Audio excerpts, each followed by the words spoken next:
Welcome to another in our series of our weekly Meet the Experts Q&A sessions with Sintons Employment Team. My name is David Pritchard and I'm the Head of Marketing here at Sintons.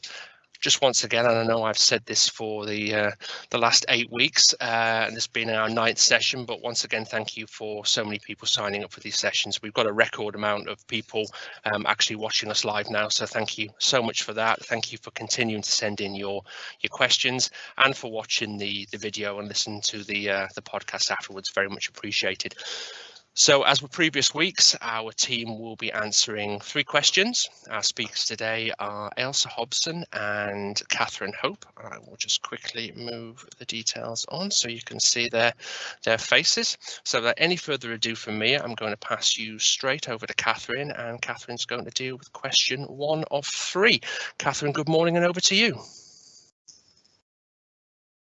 Good morning. Good morning, everyone. Thanks, David. Thanks for joining us again this morning.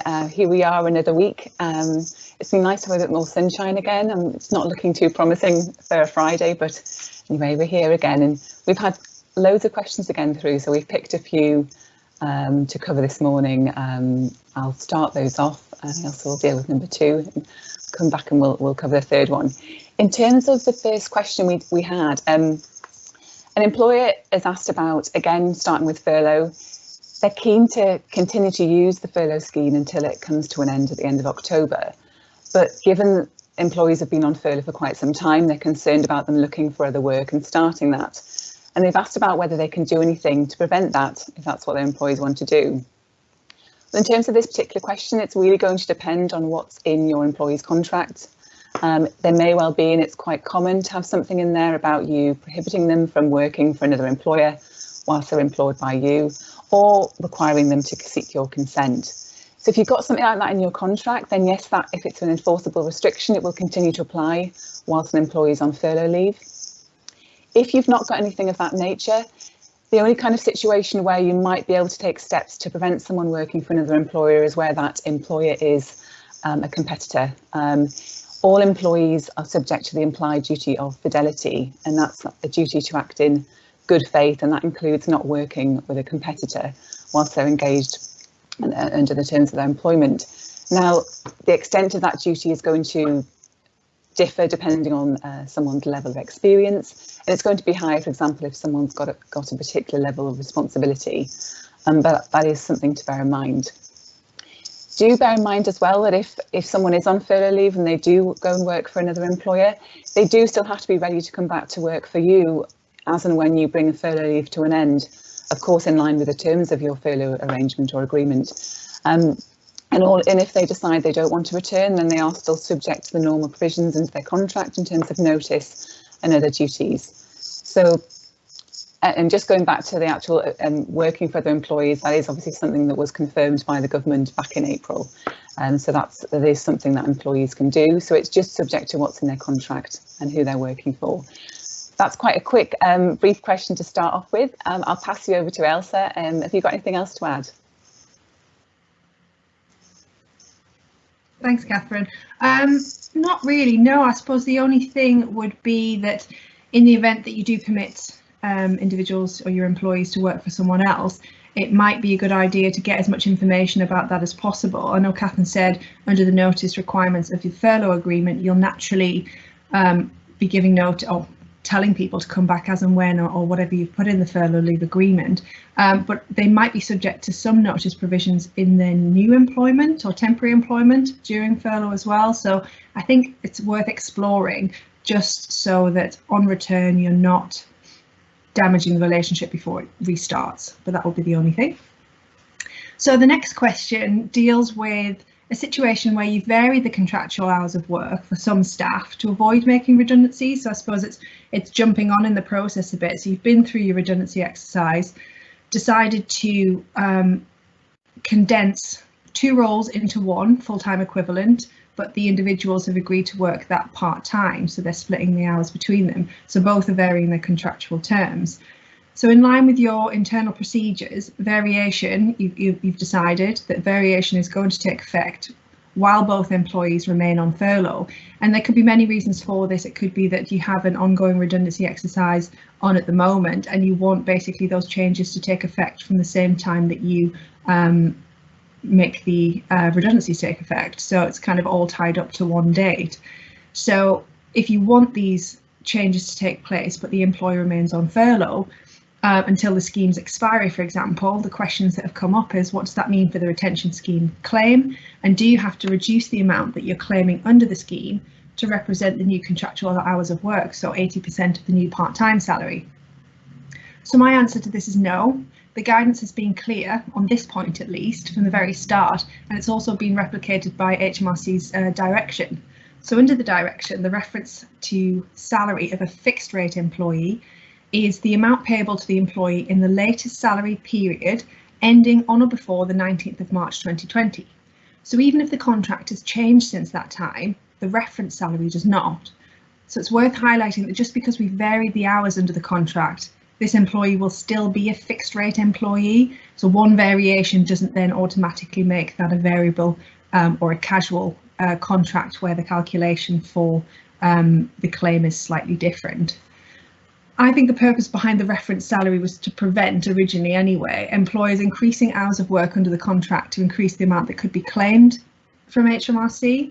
So my view is this also works in reverse, and if we're reducing the hours, it doesn't necessarily reduce the claim that we can make when we're basing it on that earlier reference period. So if we vary the contract now, we're still looking back at March or the last salary period before the 19th of March to decide what we can claim from HMRC.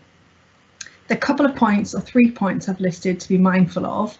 So the direction stipulates that all money claimed from the retention scheme must be paid to the employee, excluding tax, of course. So if you were claiming a higher rate from HMRC based on the full-time hours, you can not keep the difference for yourself and only pay the 80% of the new contractual salary, so the part-time salary, to the employee. They must get the lot, so they must get all that full 80% of their full-time salary.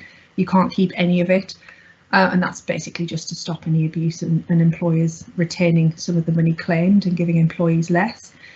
Similarly, pensions. So this only applies really for July because employers become responsible for paying their own pension contributions and the employees' pension contributions themselves from the 1st of August. But for July, you'll still be able to claim from HMRC the 3% pension contribution based on the 80% of the full-time salary. So that's naturally going to be more than the part-time salary. But that too must be paid in full to the employee. You can't keep any percentage of that from yourself to represent what you've changed under the contract. Other benefits are slightly different, such as holidays. So these can change from the point in time the contract is varied. And so the accrual will be based on the new pro rata salary entitlement rather than the full-time entitlement, so that is a way that you can make some benefit from that. But overall, you might decide, just to avoid any confusion, to vary the contract only when the employee returns from furlough and set a date in the future for that variation. Subject, you'd want to keep any, I suppose, variable for if you wanted to bring them back early from furlough so that you could start those new hours straight away. But ultimately, that's a point for you. So that's it in a nutshell. It's a bit of a tricky backwards forwards one, that one, but I think ultimately just bear in mind that the reference period doesn't change for fixed term employees. One variation of the contract does not make it a variable contract. It's still a fixed employee. And under the scheme, the employee must receive all of the money that you're actually claiming. But yes, that's it. So Catherine, I'll pass back to you unless you've got any other comments on that one. Thanks, Ailsa. No, that was really good as ever. It's just a good reminder of looking back at the detail of the direction and the guidance when you're looking at those points. So, final question that came in a couple of weeks ago, we touched upon thinking about some things to think about when you're bringing staff on furlough leave back into the workplace, but that was about how you select who's going to come back if they're not coming back at the same time. Another interesting question came up this week in relation to just general things you should think about practically when you're looking at bringing staff back from furlough. And the question was, what do we need to think about in that regard?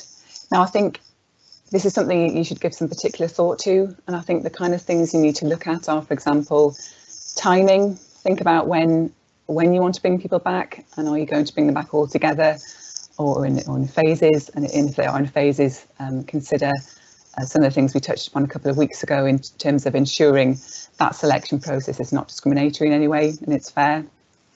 Think about place of work. For those coming back, are they working from home? Can they work from home? If they are, then are they set up to do so? You'll need to make sure they've got everything in place that enables them to do their job in their place in their home. If they're not and they're in the workplace, be mindful of just keeping up to date with the Public Health England advice in terms of making your workplace COVID safe for your employees. What about thinking about return to work interviews? Now, staff who are coming back from various types of family leave, it's generally the case that you would have a return to work interview with them. And I think that's really important when you're looking at staff coming back, particularly when they've been on furlough leave for some months, and some will have been some, 6-7 month periods if they've been on full furlough for the whole period till the end of October.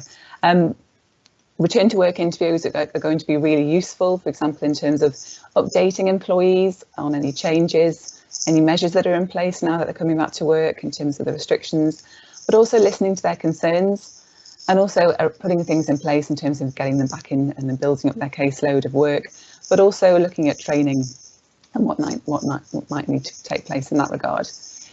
Also think about any interrupted procedures that have taken place. It may well be that there were grievances that were going on or disciplinary procedures. Things, if they have been put on hold while someone's been on furlough, think about if and how they'll be able to be resumed and update employees in that regard. Also think about ongoing restrictions, although things are obviously changing week to week. There are ongoing restrictions and you need to be aware and think about how those will continue to impact on working practices and employees' duties. For example, is it the case that you're going to have changes in terms of break times, starting and finishing times to avoid crowding within a workplace and depending on the space you have, but also crowding in public, use of public transport and for getting to and from work. Also, think about, is it going to be the case that you'll need to go and to look at proposing contractual or policy changes, again, to help your organisation recover as staff come back to work? For example, that may well be reduction in pay or hours, or looking at changing certain policies such as expenses policies, recruitment policies, putting things in place that in terms of holiday being taken at certain times when you've got staff coming back at a certain point in the year. And just in terms of a final point, think about your staff who will be returning from furlough leave who are still at high risk. Yes, there are changes coming in terms of the shielding that has been advised so far from August, but there may well be obviously ongoing guidance in terms of where people are working and working from home. So those are just some considerations also to bear in mind if you have employees who fall into those categories. So a number of things to think about and do give that a lot of thought ahead of planned dates for return. That's that in terms of that particular question. I'll pass you back to Ailsa for a final point before we finish, but thanks again. Lovely, thanks, Catherine. Well, I think you covered it all off in there, to be honest. I don't think there's much more to add. I think there was one thing I did come across in terms of taking holiday, and a question that cropped up that was probably slightly off topic, which was can we use the 2-year carryover where employees just want to basically keep their holidays a bit longer because they want to wait till they can go abroad.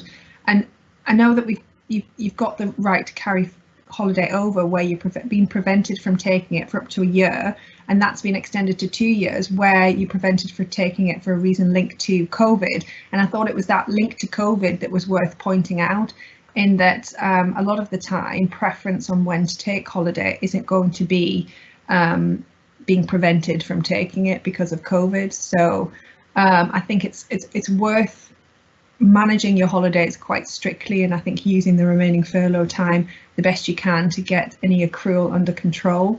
We dealt with that I think a couple of weeks ago, but the carryover from 1 to 2 years isn't as, I suppose, clear cut, and ultimately you can allow them to do what they want, but the statutory principles are slightly different.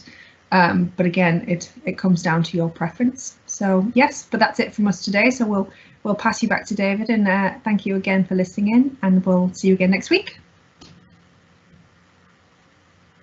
Thank you both. Just a quick reminder from me on our relevant and useful content that we have been pulling together, all of which can be found on our website, www.sintons.co.uk. That's articles, blogs, podcasts, webinars, videos, and all of our Q&A sessions are up there as well.